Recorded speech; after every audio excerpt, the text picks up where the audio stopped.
الصلاة والسلام على خير خلقه محمد وعلى آله وصحبه أجمعين أما بعد السلام عليكم ورحمة الله تعالى وبركاته.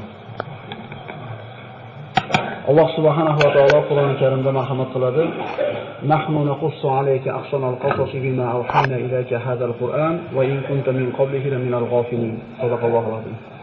شنو أشرح قوله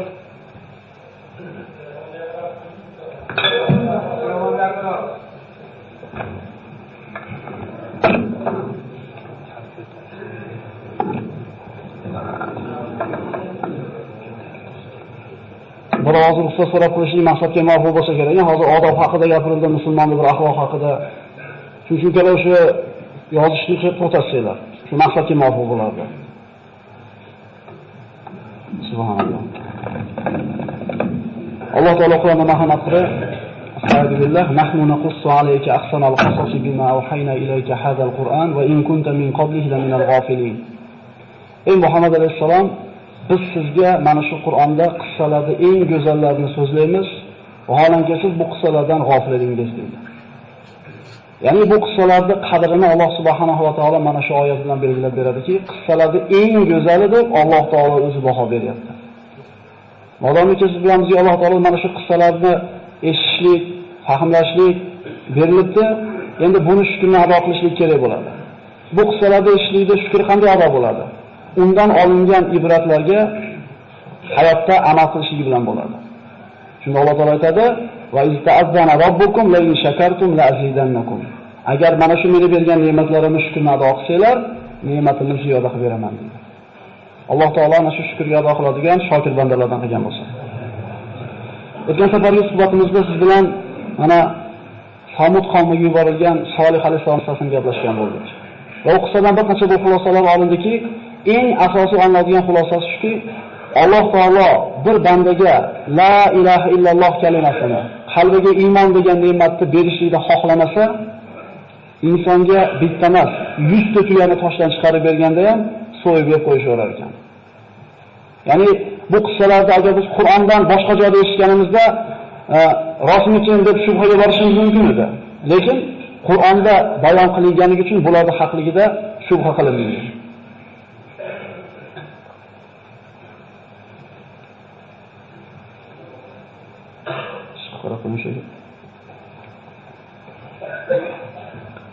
Demak, bandalarga berilgan eng katta ne'mat bu la ilaha illalloh Muhammad rasululloh ne'mati ekan.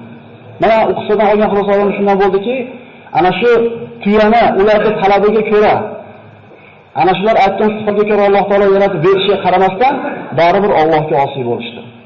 Demak, insonning hidoyatga kelishligiga mo'jiza yoki bir masala sabab bo'lmaydi, Alloh taolo agar o'zi iymon degan kalimani bermasa. Va yana ko'rdikki, ana shu tuyani oyog'ini sindirgan kishi haqida Alloh taolo aytdi: "Idin ba'asa ashqoha." Tuyani o'ldirishlikka o'zini qavmidagi eng badbaxtini yuborishdi deydi. Ya'ni biz hayotda bir odamga yaxshi yomonga baho berayotganimiz u bizni bahoyimiz. Odam sifatida odamga baho beramiz. Lekin bu kishining badbaxtligini Alloh taolo o'zi aytayaptiki, avvalgilarda yashab o'tganlarning eng badbaxti bu ana shu Qudor ibn Salih ibn Jib deyildi. Ana shu tuyani oyog'ini kimdir sindirishlik kerak edi. Shu ishni kimdir qilish kerak edi. Allohga hamdlar aytaylik birodarlar. Siz bilan meni ana shu ishda ishlatmabdi. Chunki Alloh qodir edi. O'sha zamonda yaratib turib, ana shu tuyani go'shini yeganlar qatoriga qo'shib qo'yishlikka Alloh qodir edi. Alhamdulillah deylik birodarlar. Bu ne'matni shukrga ado qilaylik. Alloh taolo o'zi bir tavfiq bersin. Mana qavm o'zini talabidagi mo'jiza kelishiga qaramasdan osiy bo'lgandan keyin, balki ana shu tuyani so'yib yeb qo'yishganidan keyin Alloh taolo ularni qanday vayron qilganligini ko'rdik. Va ularda hozirgi kunda maskanlari borligini o'tgan safargi suhbatimizda aytib o'tgan bo'ldik. Madinaning shimoli g'arbida, Madinadan taxminan 380 kilometr masofada ana shu Samud qavmining maskanlari mavjud. Alloh taolo aytadi: "Aql ishlatmaysizlarmi? Eslatma olmaysizlarmi?" Ular haqida agar Qur'on bizga so'zlamaganida, biz ular haqida eslamasdik ham, hech kim ularni bir nomini ham zikr qilmagan bo'lar edi. Mana undan keyingi qissaga o'tadigan bo'lsak, bu Qur'ondagi eng nodir, eng shirin qissalardan bu Ibrohim alayhissalom qissasi. Inshaalloh bu qissa bir necha suhbatimizni oladi va Qur'onda bu qissani qanchalik qadri balandligi mana 25 ta surada Ibrohim alayhissalom haqida so'z yurganligi o'zi bir hujjat bo'ladi. 25 ta surada 73 o'rinda zikr qilingan. 73 ta o'rinda Ibrohim alayhissalom qissasi zikr qilingan. Bu suraning qadri qanchalik balandligiga bir ishora qiladi. Qur'ondagi eng katta qissa Musa alayhissalomning qissasi. Undan keyingi o'rinda Ibrohim alayhissalomning qissasi turadi.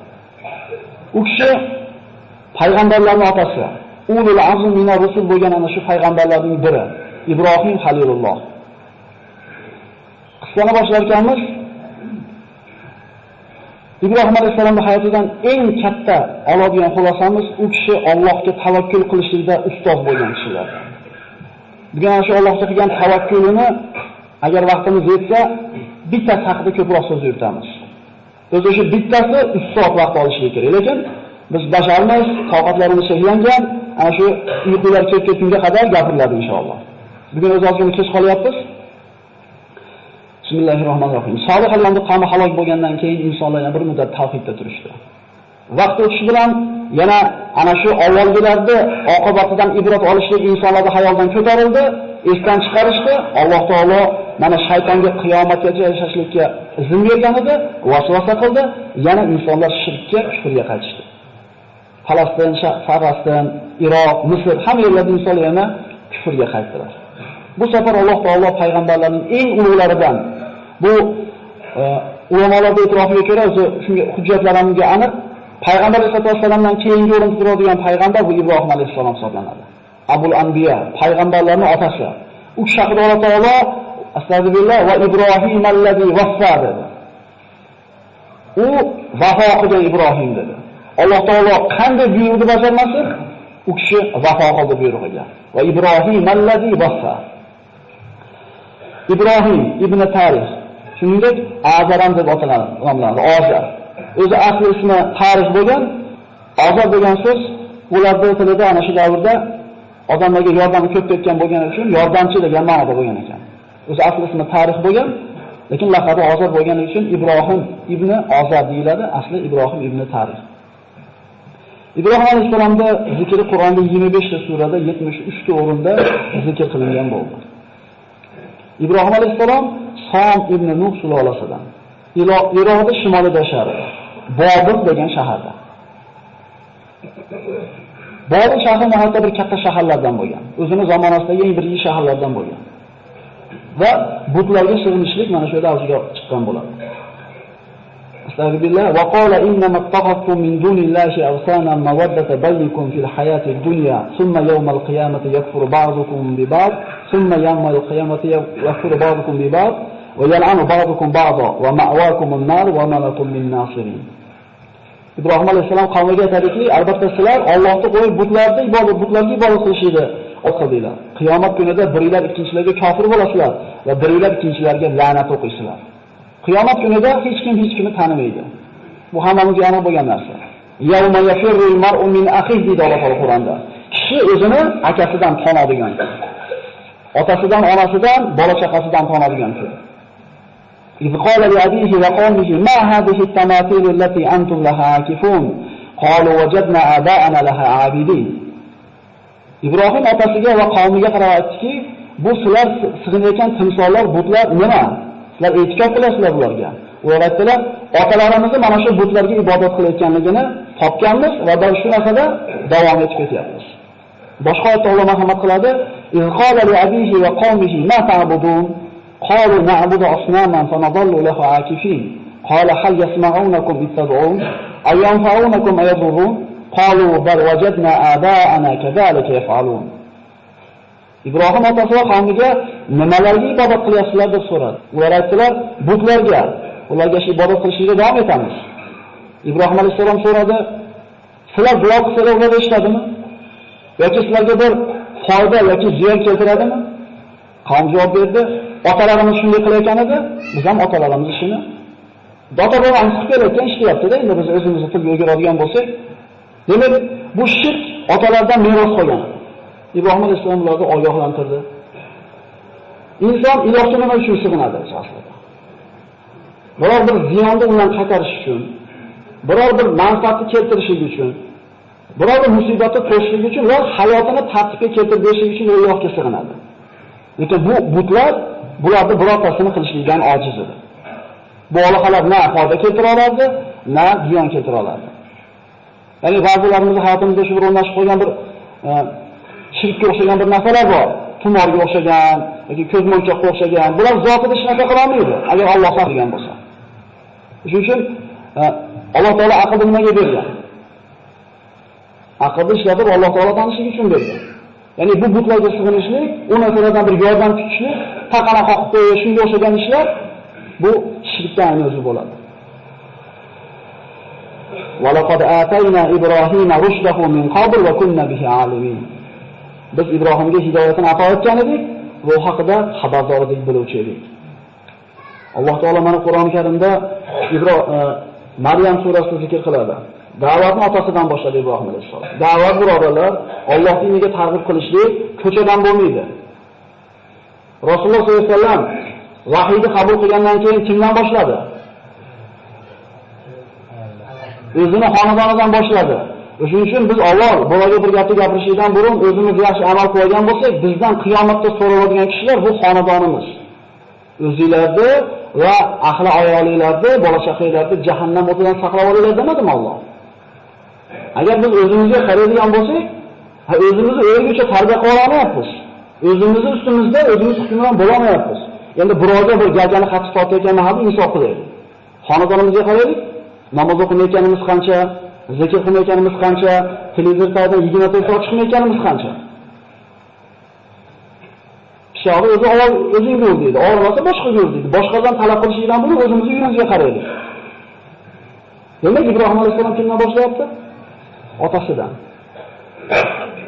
Mana shu kitobda Alloh taolo Ibrohimni eslaylar. Vaqtiki u o'zining otasini da'vat qildi va albatta u siddiq nabiylardan bo'lgan edi. Otasiga aytdi: "Otajon, nimaga eshitmaydigan, ko'rmaydigan va sizdan biror narsani nari qilolmayganga sig'inasiz? Ey otajon, albatta menga Alloh tomonidan ilm keldi, bu ilm sizga berilmagan edi. Menga ergashing, sizni to'g'ri yo'lga yetaklayman. Ey otajon, shaytonga ibodat qilmang. Shayton Allohga, Rahmonga osiy bo'lgan edi. Ey otajon, albatta men sizga Rahmon tomonidan alamlantiruvchi azob kelishidan qo'rqaman va shaytonga do'st bo'lib qolishingizdan qo'rqaman." E'tibor bering. Otajon. Ud'u ila sabili robbika bil hikmati wal maw'izatil hasana. Parvardigoringiz diniga hikmat bilan, chiroyli ma'ruza bilan da'vat qiling. Idfa billati hi ahsan, fallazi baynaka va baynahu adawatun ka'annahu waliyyun hamim. Alloh aytadi Qur'onda: "Fattaqulloha va yu'allimukumulloh." Allohdan sizlar qo'rqinglar deb, hamma o'zini o'rgataman. Hamma o'zini o'rgataman. Biz juda ko'p hayotdagi muammo kamchiliklarimizni o'zimiz hal qilayotgan odamlarga o'xshaymiz-da. Sahobalar Allohga tamomiy taqvo qilganligi uchun Alloh taolo har qanday ishni o'zi o'rgatdi. Subhanalloh. Biz Allohga suyanishlikni, Allohga tavakkul qilishlikni bilmayapmiz. Alloh taologa tanimayapmiz. Siz bilan bir kishining o'rtasida adovat bo'lsa, deydi Alloh taolo, u bilan yaxshi muomala qiling demayapti. Eng yaxshi muomalani qiling deyapti. Hasan demayapti, ahsan deyapti. Mana tilda shunga birodarlarimiz farqiga boradi. Eng go'zal muomalani qiling, shunda siz bilan adovatlashib yurgan kishini o'zingizga eng yaqin do'st bo'lganligini ko'rasiz deyapti. Hadis. Biz qilamizmi shuni? Shuning uchun o'rtamizda ana shu adovati bor odamlarning soni ozayishida o'rniga ko'payib boryapti. Alloh taolo o'rgatyapti bu yerda. Otajon deyapti. Shuning uchun birodarlar, aka-ukalarimizni, opa-singillarimizni namozga yoki bir taqvoga targ'ib qilganimizda hikmat bilan. Savdogar odam o'zini ana shu qo'lidagi tovarini o'tkazish uchun nima qiladi? Kelgan xaridorga girdi kapalay bo'ladi. Injirligini ham ko'taradi, sassiqligini ham ko'taradi. Faqat maqsad nima? O'tkazib olishda. Sizdan xuddi savdogarning bittasisiz. Ana shu jannatda biletini taklif qilyapsiz shu odamga. Mana shu yo'l uchun jannatga kirasan degan narsa. Nimaga endi bitta dunyo matosini 3-4 so'mda topishlik uchun odamlarga yaxshiman gapni ko'taramiz-ku? Allohning diniga hidoyat bo'lishiga sabab bo'lib turgan paytimizda chidamaymiz. Buzib olish oson. Buzib yuborish oson, u tikkalashlik qiyin. O'shuning uchun birodarlar, dinga targ'ib qilayotganimizda hikmat bo'lsin, odamlar bilan shirin muomalada bo'lishlik kerak bo'ladi. Rasululloh sollallohu alayhi vasallamda Toifga borganda yosh bolalar toshbo'ron qilib haydaganda nimadir duo qildi. Eslaylik, ana shu oilalarida yorilgan holda salqinda o'tirganda, Nasroniy dinida bo'lgan Abdos kelganda qanaqa muomala qildi? Evet malaka, o'zi qiylanib turibman dedimi? Kelganda kishi qayerdan bo'lasan dedi? Naynavodan dedi. Yunusni qavmidanmisan dedi. Nasroniy Abdos. Payg'ambarimiz axloqini, u qulidir, muomalasini ko'rib turib, sen Yunusni qanday taniysan dedi. U meni payg'ambar birodarim bo'ladi, men ham payg'ambarman dedi. Payg'ambarimiz ana shu, qanday bir 5 minut ketganda o'sha muloqotiga, shu 5 minutda qalbini kasb qildi, iymonga keldi shu kishi. Toif qavmi toshbo'ron qilib chiqargan, lekin payg'ambarimizning axloqi unga uzun olib kelgan edi. Ana shu toshbo'ron qilganlar o'zlari voqelanib qoldi. Bu Makkaning sayyidlaridan edi baribir. Va uzunga olib borib berganda uzunga olib bordi, unga uzunga berishi asnosida iymon keltirmadimi? Ikki og'iz shirin gap. Biz agar namozli birovlardan kichik bulg'or kelib olgan bo'lsak, boshqalardan shunday nazarimizda taqvomiz ko'tarilib qolgan bo'lsa, odamlarga shunday shafqat qilaylik. Biz ham o'shanday qachondir. Sizga endi 4 qadam tashlagan bo'lsangiz, 1 qadam tashlagan odamdan talab qilolmaydi o'zidagi narsani. Oldinga qarang, bizdan 44 qadam tashlab qo'ygan odamlar bor. Bizga ham chidashgan, bizga ham shinjiligimizga, bizga ham namoz o'qimaganligimizga sabr qilgan boshqalar. Shuni emasmi? Ibrohim alayhissalomning shuncha bir shirin gapirganligiga otasi nima deb javob berdi? Astagfirullah. Qala aragibun anta an alihati ya Ibrohim, la in lam tantahi la arjumannak wahjurni maliya. Ey Ibrohim, olihalarimizdan o'zingni behojat deb bilyapsanmi? Ya'ni kerak emas deb olyapsanmi? Meni tinch qo'y. Maliya degan umuman tinch qo'y degan ma'nosida edi. Qala salamun alayk. Astaghfiru laka robbi innahu kana bi khafiya. Senga salom bo'lsin deb otasi. Sizga salom bo'lsin. Parvardigorimdan sizga istig'for so'rayman. Albatta Parvardigorim menga yaxshi muomalada meni yaxshi ko'radi. Ibrohim alayhissalomni qattiq suratda rad qilgandagi Ibrohim alayhissalomning javobini qarang. Allohdan kechirishini so'rayman sizga deyapti. O'lib ketmaysanmi demayapti bizga o'xshab. O'lib ketmaysanmi? Menga nima? Menga nima akalar? Biz da'vatni o'zimiz uchun qilyapmiz. O'shuning uchun ko'tara olmadik. Agar biz Alloh uchun da'vat qilayotgan bo'lganimizda, unga nima qilardik? Ko'tarardik. Biz o'zimiz uchun ishlaymiz. Lekin hozir Allohning dushman ekanligi ma'lum bo'lgandan keyin Ibrohim alayhissalom otasidan yuz o'girdi. Va ma kana istighfar Ibrohim li abihi illa an maw'idati wa'adaha iyyah falamma tabayyana lahu annahu aduwwun lillah tabarra minhu inna Ibrohima la'awwahun halim. Ibrohimning Parvardigoridan otasini kechirishligini so'rashligi va'da qilib qo'yganligi uchun bo'ldi. Endi qachonki u otasi Allohga dushman ekanligi aniq bo'lganda otasidan poklanadi deydi. Albatta Ibrohim Allohun halim. Bundan shunday xulosalanadiki, mo'min odam kofirga Alloh gunohini kechirsin deb duo qilishligi shar'an harom hisoblanadi. Shuni hujjat olamiz bu yerda. Bir boshqa dindagi mushrik bo'lgan, kofir bo'lgan kishiga Alloh rahmat qilsin deyishi mumkin emas musulmon kishiga. Hatto Rasululloh sollallohu alayhi vasallam ana shu g'azotlarga chiqib ketayotganda bir joyga borib turib, bir qabr bir joyga bir ro'za qattiq yig'laydi. Agar o'qigan bo'lsa shu yerlarini. Hamma hayron bo'lganda, mana shu joyda meni olam ko'milgan deydi. Allohdan istig'for etib gunohni kechirishni so'raganimda Alloh rad qildi deydi. Shunga yig'ladim deydi. Muhammad alayhisolamning onasiga gunohni so'rab Allohdan duo qilganda Alloh taolo qaytargan munosabat.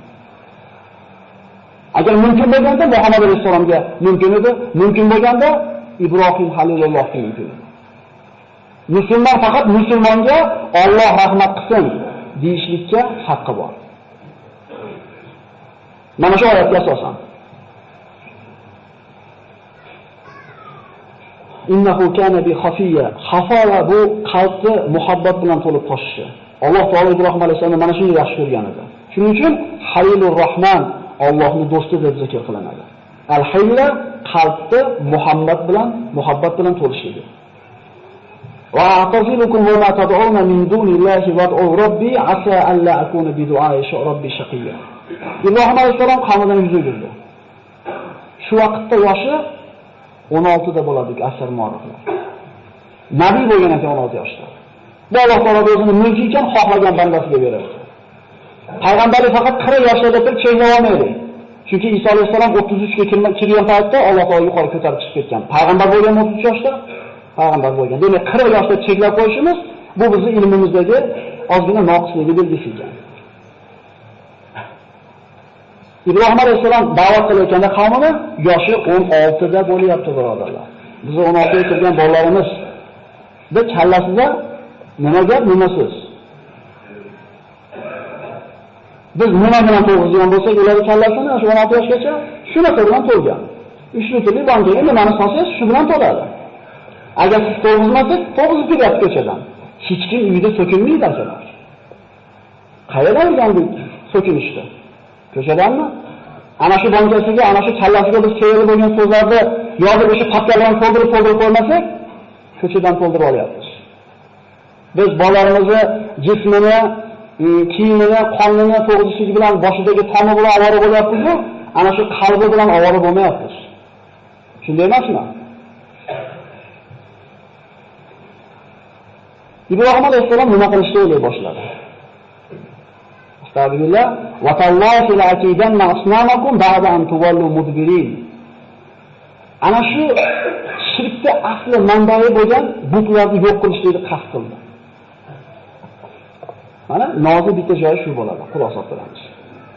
Ya'ni shu butlarni sindirib olsa, odamlar butga sig'inmaydi, 16 yashaydi, birodarlar. Yetib boryapti. Qasam Allohga dedi, sizlar bo'sh qo'yib qo'yganinglarda butlaringlarni parchalab tashlayman dedi. Buni yashirib o'tirmadi, oshkora aytdi. Ba'zi mufassirlar maxfiy qilganlar yo'q, Alloh taolo mana shu oyatga qaraydigan bo'lsak, oshkora aytganligi ma'lum bo'lyapti. Allohga qasam, sizlar butlaringlarni xoli qo'yganinglarda men sindirib tashlayman dedi. O'zi odatda ularning butlarxonasida hech qachon butlar yolg'iz qolmas edi. Subhanalloh, insonning aqli bir zoya bo'lsa shunday bo'lar ekanda. Butlarini oldiga ovqatlar daftarga qo'yishar. Ertalab qo'yib, kech payt barakatli qilib berishdi butlarimizni ko'tarib ketishar. Alloh taolaga agar o'sha davrda yashaganimizda biz ham shuni to'g'ri ergashib ketsak kerak edi. O'shunga ham sanatlimizmi Alloh? Qavm mana butda oldin hech kim qolmas, bo'sh qoladigan holati yo'q deb aytdik. Qavmga bayrami bo'lardi. Ana shu bayramida ular butlarni tashab shaharning tashqarisiga sayl qilgan chiqib ketishardi. Va ovqatlarni qo'yishdi, sayl bo'ladigan kun tashab chiqib ketishdi. Ertaga hayit degan kuni qavm kechqurun tayyorgarlik ko'rishni boshlaydi chiqib ketishlikka. Ibrohim alayhissalomga qarashuvda tayyorgarlik ko'rmaydi. Ibrohim nimaga sen tayyorgarlik ko'rmayapsan deganda hayotidagi birinchi yolg'onni gapirgan. Bu ham Allohning ikkinchi to'shqamiz. Yozib qo'yasizlar. Men dedi osmonlarga qarab dedi, ertaga kasal bo'lib qolishimni bildim. Men sizlar bilan chiqa olmayman dedi. Va laqad atayna Ibrohima rushdahu min qabl va kunna bihi alimin. إذ قال لأبيه وقومه ما هذه التماثيل التي أنتم حاكفون قالوا وجدنا آباءنا لها عابدين. yuqorida aytilgan mana oyat. Safat surasida Alloh marhamat qiladi. Fanazara nazaratan fil nujum faqala inni saqim fatawallaw anhu birin. Yulduzlarga qaradi Alloh taolo, men kasalman dedi. Qavm uni xoli qo'yib chiqib ketdi. Qavm Ibrohim alayhissalomni tashlab chiqib ketgan paytda Ibrohim alayhissalom butlarning oldiga qo'lidan shu boltani yoki bir aslobini olib bordi. Butxonada hech kim yo'q. Faraga ila alihatihim faqala ala ta'kulun ma lakum la tantiqun faraga alayhim darban bil yamin. Butlarga qaytdiki, yolg'iz qolgan butlarga yemaysizlarmi? Hech kim javob qaytarmadi. Nimaga gapirmayapsizlar? Va ana shu qo'lidagi narsa bilan ularni urib, parcha-parcha qildi. Alloh taolo mana boshqa oyatda marhamat qiladi. Faja'alahum juzadan illa kabiran lakum la'allahum ilayhi yarji'un. Ularni parcha-parcha qilib tashladi, faqat kattasini qoldirdi. Undan kelib so'rashliklar uchun. Ana shu katta butni bo'yniga qo'lidagi boltasini yoki ana shu aslobini ilib qo'ydi. Qavm qaytib kelgach ko'rishdi, faqbalu ilayhi yazifun. qalu man fa'ala hada bi alihatina innahu la min az-zalimin. Ular uchun eng bir musibatli ish bo'ldi. Ular necha yuz yillardan beri iltimos qilib kelayotgan butlari parchalanib ketgan va butlari o'zini himoya qilishga qodir bo'lmadi. Bizi butlarimizni, bizi olihalarimizni kim bunday qildi? Albatta o zolimlardandir. Shunda aytishki, qalu sami'na fatan yadhkuruhum yuqalu lahu Ibrohim. Ibrohim degan bola ana shu butlarni sindiraman deb tahdid solib yurar edi. Ibrohim qilgan bo'lsa kerak deydi. Demak, oshkora aytganligi mana shu aytgan ham aniq bo'ladi. Bekitmaganligi. Fa'tu bihi ala ayunin nasi la'allahum yashhadun. Olib odamlar ko'rsin, muhokama qilaylik. Bobil ahlini hammasi Ibrohim alayhisalomni muhokama qilishlikka jamlanishdi. Ibrohim alayhisalomga shu kerak. Da'vatni yopiq yetkazmoqchi bo'ldi. Vaqtdan ozgina bir ehtiyot qilgan ma'noda oyatlarni tarjimasini aytib ketaveраman. Oyatlar yozilgan.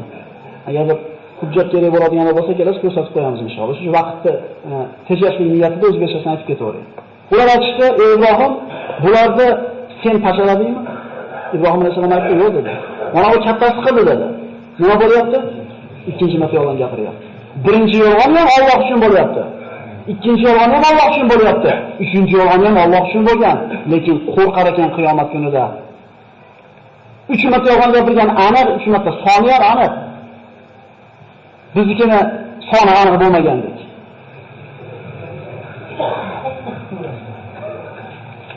Agar gapirsa, so'raylik ulardan dedi. Shunda hammasi shu o'ziga qaytdi. O'ziga kelishdi. Aytishdiki, innakum antumuz zolimun. Bu o'zingizlar zolim bo'ldinglar endi. Ya'ni gapirolmaydigan butga sig'indinglarmi? Demak, sizlar o'zingizlarga zulm qilgan bo'ldinglar. So'ngra boshlari yerga oqdi deydi. Ya'ni aqllari pastga oldi. Aql ishlatishlikka qodir bo'lmay qolishdi. Shunda Ibrohim alayhisalom ularga gap aytdiki, Allohdan boshqalarni sizlarga foyda ham ziyon ham keltira olmaydigan butlarga sig'inasizlarmi? Uflaysizlarga dedi. Va sizlar ibodat qiladigan narsalarga ham uf dedi. Suf deganimizni tilda akalar. Aql yurgizmaysizlarmi dedi. O'zingizlar yasab olgan butlarga sig'inasizlarmi? Alloh sizlarni yaratgandi-yu, sizlar nimalar qilib yuribsizlar? Bizga bu savol. Vallohu xalaqakum va ma ta'malun. Alloh sizlarni yaratdimi? Yaratdi bizni. Qul sizlar dedimi? Dedi. Va ma xalaqtul jinna val insa dedimi? Dedi. Sen qulsan banda, ibodat qil, rizqi meni zimmamga dedimi? Biz nima qilib yuribmiz? Ulamolar aytadi, bandani ishi ajablanarli deydi.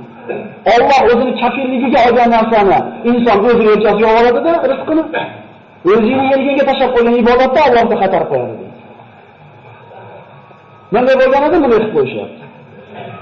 Rizqi meni bo'limga sen ibodat qil desa yo'q deyapti. Men rizqini topmayman, ibodat qilmaganimga kechirasan deyapti. Alloh sizlarni yaratganda nima qilyapsizlar deyapti Alloh. Shuncha hujjat, shuncha dalil, shuncha ochiq mantiqni ko'rib ham qavm o'zgarlik qildi. Ularda ana shu olihalarning sinib ketishligi o'zi eng katta ish edi, lekin shuncha narsadan keyin ham ular iymonga kelishni xohlashmadi. Qalibun alahu bunyanan falquhu fil jahim. Ibrohim alayhisalom bilan tortishlikka majol topsholmay qolgandan keyin, hujjat dalil bilan yeng olmagandan keyin kuch ishlatishdi. Kuch ishlatishlik botil taraf tomonidan bo'ladi. Mutahamlik qilasiz-ku, yengilib qolayotganingizni aniq bo'lganda. Mushkil ishga tushirasiz. Ya'ni bular ham mana shu hujjat dalil keltirishdan ojiz bo'lgandan keyin aytishdiki, unga bir bunyon qilinglar-da, uni o'tkir qitinglar dedi. Ibrohim alayhisalomni himoya qiladigan birorta odam yo'q edi. Mana darsimizning eng bir manzil joyi akalar. Buyurildi. Butun Bobil ahli, katta, kichik, erkak, ayol, yosh, qarisi o'tin jamlashdi. Birorta odam yo'q Ibrohim alayhisalomga qo'ylar endi, yosh ekan deb qo'yadigan. Lekin Ibrohim alayhisalom xotirjam. Ana shu toshlarni yig'ishib bir hovuz qilishdi. O'tinni to'plashdi. Butun bir shahar ahli to'plab, olib kelgan o'tin qancha bo'ladi? Juda katta bir binochalik o'tin bo'ldi. Tandirga qo'zg'ayotgan paytingizda to'rtta cho'pni ko'proq tashlab olsangiz, dalati yonsa 1-2 metr berib turishga to'g'ri kelgan. Bu yerda hamma qo'zg'ayotgan, vallohu alam. Endi butun vaqtni tashlab olsangiz qana bo'lardi. endi mana shu binochalik o't yongan paytda uni oldiga qancha darajada yaqin kelish mumkin? Yaqin kelamaganligidan, o'tni kattaligidan manjani olib kelishdi. Ya'ni ana shu qadim zamonlarda qasrlarga tosh uloqtiradigan asvotda arab tilida manjaniq deydi. Ibrohim alayhissalomni oyoq qo'lini bog'lab, ana shu manjaniqni kapkiliga o'tkazishdi. Birorta odam yo'q, qo'yinglar deydigan. Ibrohim alayhissalom xotirjam.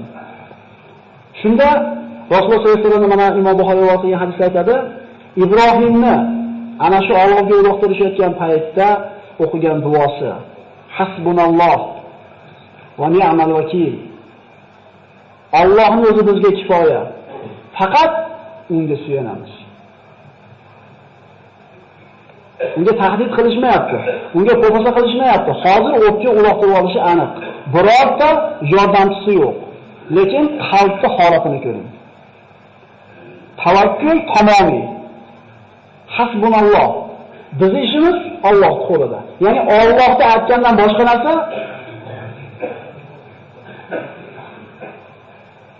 Ibrohim alayhissalomni otidan borishdi. Mana ba'zi rivoyatlarda zaif deyilgan ekan, lekin ibrat uchun keltiraveramiz. Ibrohim alayhissalom uloqtirib havoda uchib ketayotganda o'tga Jabroil alayhissalom keldi. Alaka haja ya Ibrohim. Ey Ibrohim, bizga hojatingiz yo'qmi deb keldi. Allohga tavakkul qilgan bandasini xizmatiga kimlar o'zini taklif qilyapti? Kim akalar Jabroil alayhissalom? Shadidul quva akalar. Lut qavmini qanotini uchi bilan to'ntarib qo'ydi yerga. Mana shunga qudrat egasi Alloh yaratgan mahluqotning eng ulug'i bo'lgan Jabroil alayhissalom bizga xizmati yo'qmi deb kelyapti. U istamaydi, kim yordam berar ekan, qayerga borsamikin demaganida, Allohga topshirib qo'ydi o'zini. Bunaqa bandasini Alloh tashlab qo'ymas ekan. Ibrohim va Ibrohim allazi vaffa deyapsiz. U vafo qilgan Ibrohim edi. Mana shu o'rindan vafo qildi. Ibrohim alayhissalom shunday qarabki, sizgami dedi. Sizga hojatim yo'q. Kimga so'rayapti? Yana rivoyatlar keladi. Yomg'ir farishtalari ham zaif ibrat uchun aytamiz. Yomg'ir farishtalari Allohdan izn so'raydi. Parvardigor Ibrohimga o'tib o'tishdi. Ruxsat ber, yomg'irni yog'dirib o'chirib qo'yapti dedi. Kimlar xizmatiga o'tyapti? Kimlar himoyasiga o'tyapti? Jabroil alayhissalom qarab javob berdiki, sizgami dedi. Sizga hojatim yo'q dedi. Ammo Robbimga hojatim bor, lekin Robbimga aytishim ham hojati yo'q dedi. Bilib turibdi madamni o'tayotganini, Robbim shu yerda deyapti. Aytishim ham hojati yo'q deyapti. Robbim yaxshi biladi menga nima kerakligini deyapti. Biz o'zimiz bilamiz bizga nima kerakligini. Bilamiz, rangini ham bilamiz bu narsani, sifatlarini ham bilamiz, narxini ham bilamiz, rahmatini ham bilamiz. Biz o'zimiz bilamiz. Ibrohim alayhissalom o'ziga nima kerakligini ham aytmagan ekan. Chunki Robbisi bandasini nimaga bir muhtojligini yaxshi bilishiga iymon keltirgan ekan. Bu tavakkulchilarning cho'qqisi akalar. Innalloha yuhibbul mutawakkilin. Alloh tavakkul qiluvchilarni yaxshi ko'radi. Bizda shunaqa tavakkul bormi? Shuni suyanamizmi Allohga? Tavakkul nima? Qo'lingizdan kelgan rizq sababini qilib qo'yasiz, endi kelishingizga Allohga tashlab qo'yasiz. Alloh aytgani bo'ladi. Iloji bor yolg'on gapirishingizga harakat qilasiz deganingizda, ona ketgandan keyin yana Allohga tashlab qo'yadi, demak bu onasi ekan. Yolg'on gapirib oldini yig'laysiz, chunki demak rost gapirsam ham olar degan bugun. Natija kim qoladi? Biz yolg'on gapirganimiz uchun boyib, rost gapirganimiz uchun kambag'al bo'lib qolmaymiz. Bu rizq masalasi bu.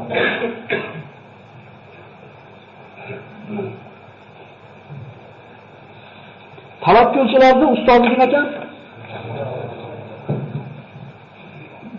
Lekin Alloh taolo bunaqa bandasini farishtalarga ham tashlab qo'ymas ekan ishini. Aytdiki, Alloh tavakkul qiluvchilarni, o'ziga suyanuvchilarni yaxshi ko'radi dedik. Yaxshi ko'rgan o'g'limizga, yaxshi ko'rgan qizimizga sovuq shabadan avo ko'rmaymiz-a? Alloh taolo rahim degan, shafqat degan sifatini yuzga bo'ldi deyiladi hadislarda. Shundan bittasini dunyoga chachib qo'ydi deydi.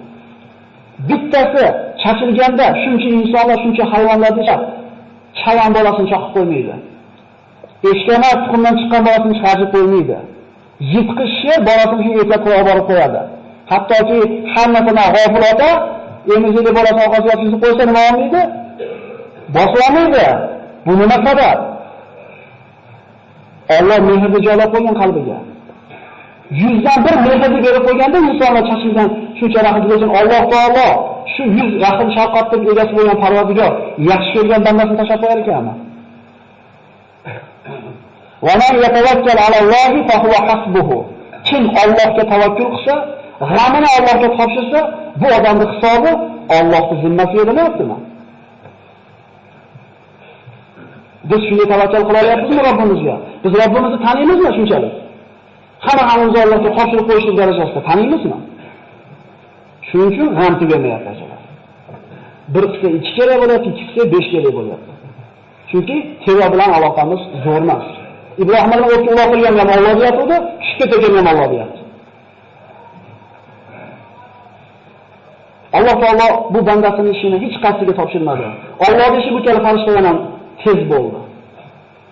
Qulna ya naru kuni bardan va salaman ala Ibrohim. Fa'aradu bihi kaydan faj'alnahum al-asfalin. Biz aytdik, ey o't, Ibrohimga sovuq bo'ling va salomat bo'ling. Uni kuydirish kerak bo'lgan o't Alloh taoloning mulki emasmi? Alloh taoloning quli emasmi? O't kuydirmaydi birodarlar. Pichoq kesmaydi. Agar Alloh ulardan bu qudratni olib qo'ysa. Demak, zotida bu narsalar hech narsa qila olmaydi. Shunday emasmi? Abdulloh Domla aytadi mana shu oyat sharhida. Agar Alloh taolo o'tga sovuq bo'ling deb turib, salomat bo'ling demaganida, o'tga sovug'ini ziyon tegib qoladi Ibrohimga deydi. Ko'rasiz, Alloh taolo qanday bu bandasini mushkulini oson qilyapti. Chunki topshirganda g'amini, natijani o'ylamayapti. Nima qilgan demayapti, Allohga tavakkul qilyapti.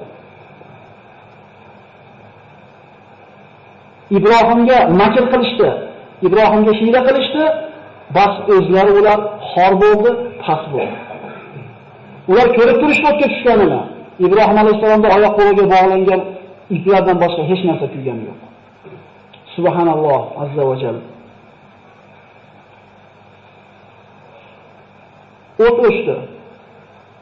Ibrohim alayhisalom chiqib keldi. Ularning ko'z oldida buyuk mo'jiza yuz ko'rsatdi. Lekin iymon keltirdimi? Yana qaytaryapmiz, bu darslarimizda bitta xulosasi bor. Bizga Alloh iymon degan ne'matni bergan, qadriga yetishimiz kerak. Chunki ko'zingiz oldida bir odam o'tdan tutun chiqib kelsa, bu hech qanday sehr emas edi bu. O'tni o'zlari yoqqan edi, oyoqni o'zlari borib o'zlari otgan edi.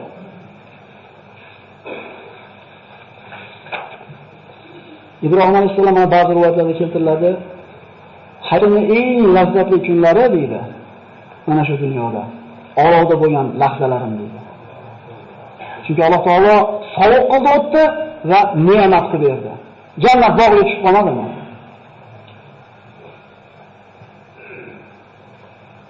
Qavm shundan keyin kofirligicha qolaverdi.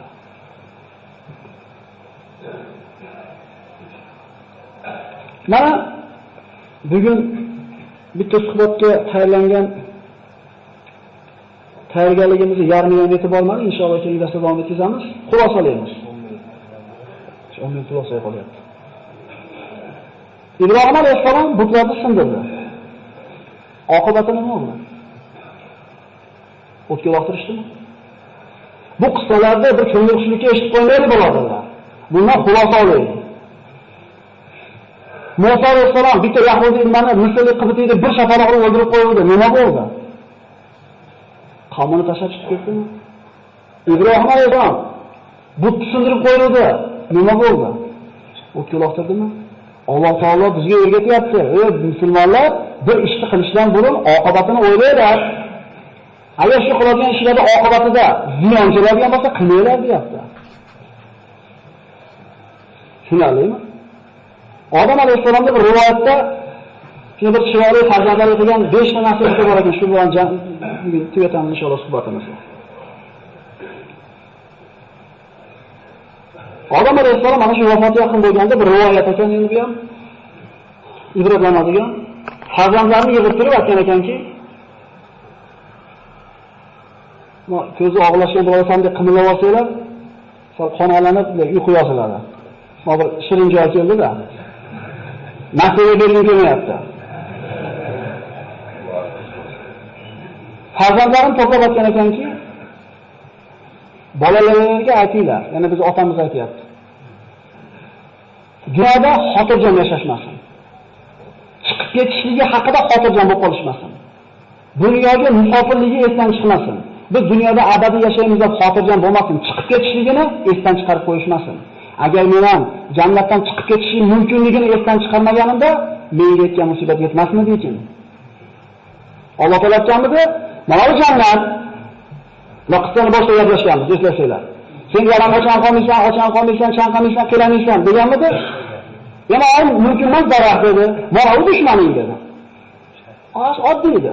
Mana dushman mana daraxt bo'ldi.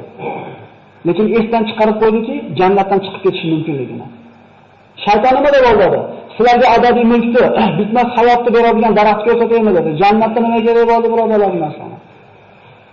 Sizlarga Robbinglar farishta bo'lib qolishingizni xohlamadi, shuning uchun mana daraxtdan yemanglar dedi. Farishta bo'lishinglar kerak bo'ladi. Unda jannatda nima qilib qoladi? Erkak ayollik bo'lmasa, ovqat yeyish bo'lmasa farishtalardaqa. U jannatda nima qilib qoladi? Kerak emas narsalardan qo'ymadimi?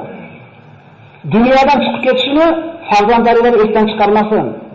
Chunki men esdan chiqarib qo'ydim, musibat yetdi menga. Ikkinchi nasihati. Bir ishni qiladigan bo'lsanglar dedi. Bu otamizning nasihati birodarlar. Oqibatini o'ylaylar. Shu ishda oqibati nima bo'lishiga haqida fikr yuringlar. Agar men shu mevani yeyishdan burun nima bo'lishini oqibatini o'ylaganda ehtimol yemasmidimikin? Ehtimol jannatdan quvilmasmidimikin? Bu hayotiy tajribasini gapirib beryapti birodarlar bizga. Bir ish qilishdan burun oqibatini albatta o'ylaylik. Nimaga olib boradi? Bu yaxshilikmi, yomonlikmi? Menga shu narsa to'g'ri ko'rindi, qilaman, aytib olaman, keyin nima bo'lsa bo'lasin deyilmaydi. Rasululloh sollallohu alayhi vasallam bu ishlarni qilgani chiqarsini. Rasululloh qodir edi, Hamzaga bor Abu Jahl o'ldirib qo'ydi ishlikka.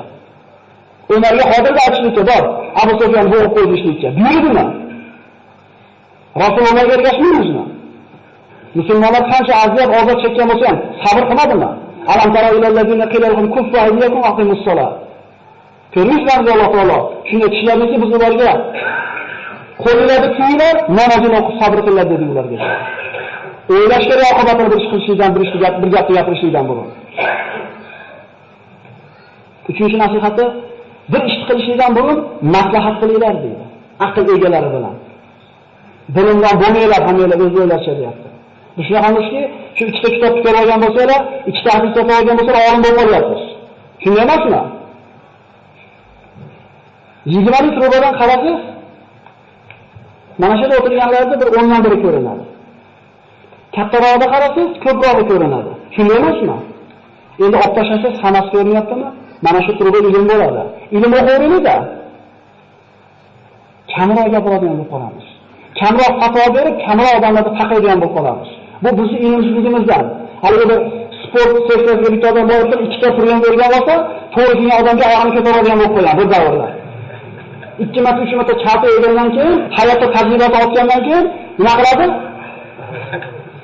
Agar o'sha chatini yemasdan turib, oyog'imizni pastroq qilib yuraveradi. Chunki sizga o'sha oyoq ko'targanlar bo'lgan. Demak, maslahat qilinglar. Bir ish qilishingdan burun aql egalari bilan. Agar meni farishtalarga maslahat solganimda yemadingizsa kerak edi deydi. Biz qilib turib problemaga kelganda maslahatga boramiz. Domla ustalarni qo'ying, yo'l bilan bunaqa o'shani talab deyishdan burun tarbiya qilishlikni maslahatini olgani kelmadinglar. Endi shundan topasan endi. To'rtinchisi, ayollaringizga havoyi nafsiga ergashmanglar. Zero men ana shu ayolimni havosiga ergashib qo'ydim. Havoyi nafsiga ergashmanglar deyapti. Ar-rijalu qawwamuna 'alan nisa. Erkaklarda ayol Rasululloh rahbar qilgan. Erkak degan. Biz qabul qildim deganmiz akalar. Roziman qarshilamaganmiz biz. Biz erkakmiz. Shuning uchun rahbariyat oilada erkak kishining qo'lida bo'lsa, o'sha yerga bir tinchlik totuvlik bo'ladi. Hayotimizni qiyin qilayotgan kim? Mana shu ayollarimizni orzu havosining orqasidan qul bo'lib yuribmiz. Shunday emasmi? O'zimizni bir marta borib sanatoriyaga borib donali bir shifolanishlikka pul yetmaydi. O'zi eshikka ishlaymiz o'zi. Ana shu orzu havosni ko'tidan quvayotgan ayollarimizga qul bo'lib qo'yganmiz. Achchiq bo'lsa ham aytishimiz kerak bu narsani. Va 5-nasihati qalbingizga quloq solinglar degan ekan. Biror ish qilmoqchi bo'ladigan bo'lsanglar, qalbingizga quloq solinglar. Musulmonning qalbi yaxshi yomonda ajrashishlikda uje o'lchov bo'lib qolar ekan. Ko'ngli chopmaydi-ku. Bolalarida ishda, qissa bolalarida bari ko'nglingiz o'ynayapti-da. Men shu mevani yeyishlikka jazm qilganimda qalbim bir iztirobga tushgan edi. Bu harom narsaga qilishlikda qalbga quloq solinmaydi. Arar ichidasiz qalbingiz xuddi unga emas. Mumkin bo'lgan ishlarni qilishlikda qalbga quloq solinadi. Tushunarlimi? Demak, besh nasihat. Bir ish dunyodan chiqib ketishdan chiqarmaylar. Ikkinchisi, bir ish qilishdan va oqibatini o'ylaylar. Uchinchisi, maslahat qilinglar. Havoy narsaga erishmaylar ayollaringizda va qalbingizga quloq solinglar. Demak, bugunga ajratilgan vaqtimiz nihoyasiga yetib qoldi. Inshaalloh keyingi suhbatda qissani qolganini davom ettirgan bo'lamiz inshaalloh. Assalomu alaykum va rahmatullohi va barakatuh. Subhana robbika robbil izzati amma yasifun va salamun alal mursalin walhamdulillahi robbil alamin. Allohumma taqabbal minna innaka tas-sami'ul alim. اللهم إنا نعوذ بك من المشرك بك شيئا نعلم ونستغفرك لما لا نعلم إنك أنت علام الغيوب وصلى الله تعالى على خير خلق محمد وعلى آله وصحبه أجمعين.